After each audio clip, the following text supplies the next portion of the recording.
Right, so I need to shorten this table by about 18 inches. Our TV sits on top of here. We recently moved our TV. This is just too tall for it now. So I need to cut about 18 inches off of these legs and then move this shelf up. Let's get started. So it turns out I way overestimated the amount I actually need to cut off of this. It's only about 11 inches. So I've cut this fence, and the circular saw is going to ride along the fence so that when the blade hits these legs, it's going to be exactly 11 inches below the bottom of the legs. That should get me a consistent cut all the way around. I've also added these clamps here. These clamps are putting a little bit of upward force on this shelf so that when I cut all the way through the legs aren't going to clamp my blade and have the saw kick out on me. So that's the theory. We'll see how it goes.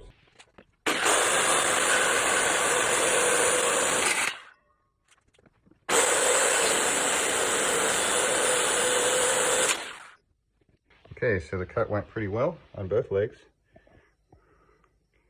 And I've added these little splices here to secure the thing while I cut the other two legs, so it's not wobbling around while I make the cut on the other side. And we should be good to go.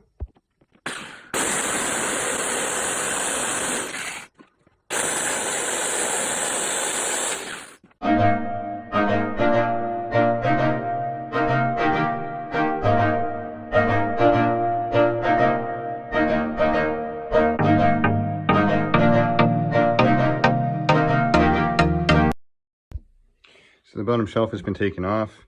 You can see the way these were held in originally. This is the original leg where the shelf sat in this little slot, and this just would slide right on there. So the shelf is actually bearing on the leg itself. It's a pretty good design, but I'm not really going to take the time to take off the legs that we're going to attach this back to and cut these slots in them and everything. So instead of doing it the nice and fancy way, I'm just going ahead and cutting the corners out. All of the corners you can see are cut out. So I just got one more to do here.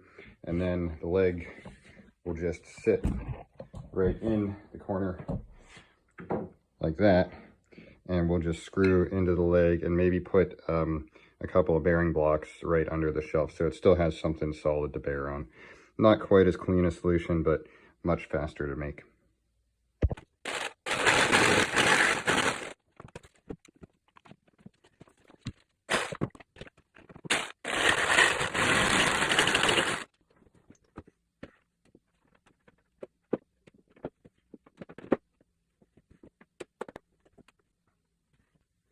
All right, the new shelf is in place.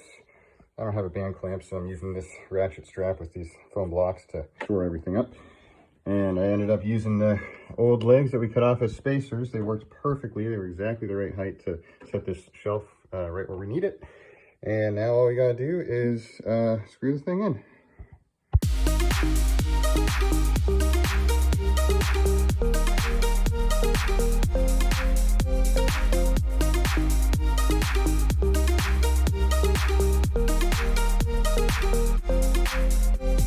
Okay, so we've put these little bearing blocks in each corner to hold the shelf. We've also put these pocket hole screws in to secure it directly to the legs. So that's just a little bit of extra support with the pocket hole screws.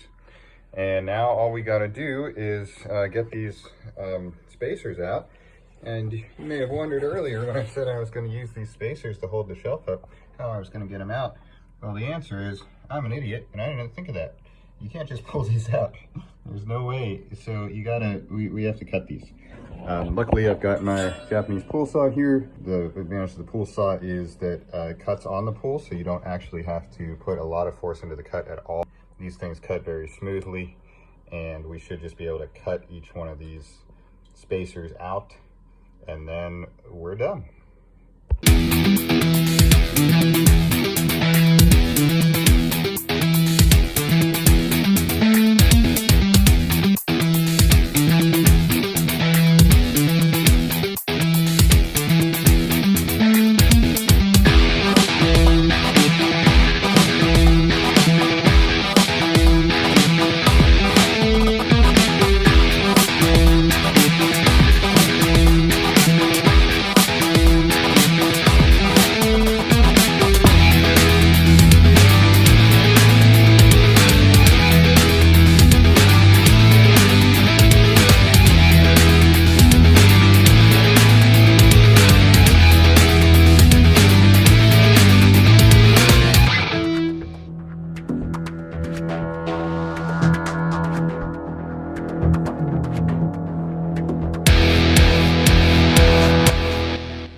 right, that's it. Got a nice table that's now about 11 inches shorter.